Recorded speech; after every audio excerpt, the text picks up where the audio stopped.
بسم اللہ الرحمن الرحیم۔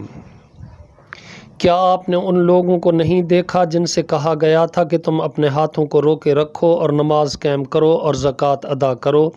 پھر جب ان پر قتال لکھ دیا گیا تب ان میں سے ایک گروہ انسانوں سے ایسے ڈرنے لگا جیسے اللہ تعالیٰ سے ڈرتا ہو یا اس سے بھی زیادہ ڈرنا، اور انہوں نے کہا اے ہمارے رب، تو نے ہم پر قتال کیوں لکھ دیا؟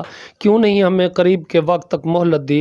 آپ کہہ دیں کہ دنیا کا سامان بہت ہی کم ہے اور آخرت اس کے لیے بہت ہی بہتر ہے جو متقی بنے، اور تم پر ایک دھاگے کے برابر بھی ظلم نہیں کیا جائے گا۔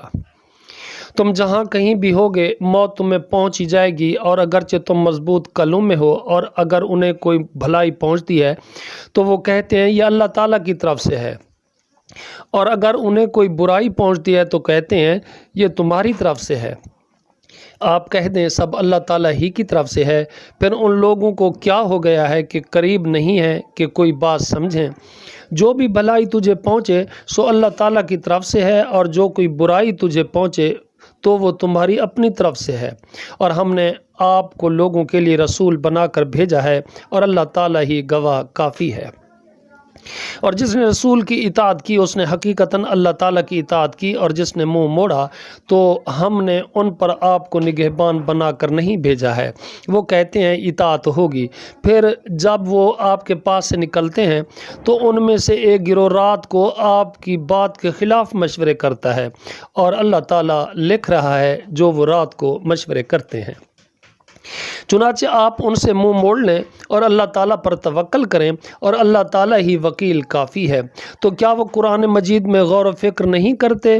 اور اگر وہ غیر اللہ کے پاس سے ہوتا تو اس میں وہ یقیناً بہت زیادہ اختلاف پاتے، اور جب ان کے پاس امن یا خوف کا کوئی معاملہ آتا ہے تو اسے مشہور کر دیتے ہیں، اور اگر وہ اسے رسول تک یا اپنے میں سے حکم دینے والوں کی طرف لوٹاتے تو وہ لوگ ضرور جان لیتے اس کو جو ان میں سے اس کا اصل مطلب نکالتے ہیں، اور اگر تم پر اللہ تعالیٰ کا فضل اور اس کی رحمت نہ ہوتی تو بہت ہی کم لوگوں کے سوا تم سب شیطان کے پیچھے لگ جاتے۔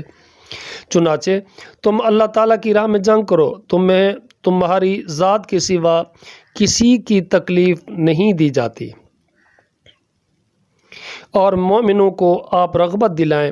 قریب ہے کہ اللہ تعالیٰ ان لوگوں کی لڑائی روک دے جنہوں نے کفر کیا، اور اللہ تعالیٰ بہت سخت لڑائی کرنے والا ہے اور بہت سخت سزا دینے والا ہے۔ جو شخص سفارش کرے گا اچھی سفارش تو اس کے لیے بھی اس میں ایک حصہ ہوگا، اور جو کوئی سفارش کرے گا بری سفارش اس کے لیے اس میں سے ایک حصہ ہوگا، اور اللہ تعالیٰ ہمیشہ سے ہر چیز پر نگہبان ہے۔ اور جب تمہیں سلامتی کی کوئی دعا دی جائے تو تم اس سے بہتر سلامت کی دعا دو یا اتنا ہی لوٹا کر دو۔ یقیناً اللہ تعالیٰ ہمیشہ سے ہر چیز کا پورا حساب کرنے والا ہے۔ اللہ تعالیٰ وہ ہے جس کے سوا کوئی معبود نہیں، وہ تم سب کو قیامت کے دن ضرور جمع کرے گا جس میں کوئی شبہ نہیں، اور اللہ تعالیٰ سے زیادہ بات میں سچا اور کون ہے؟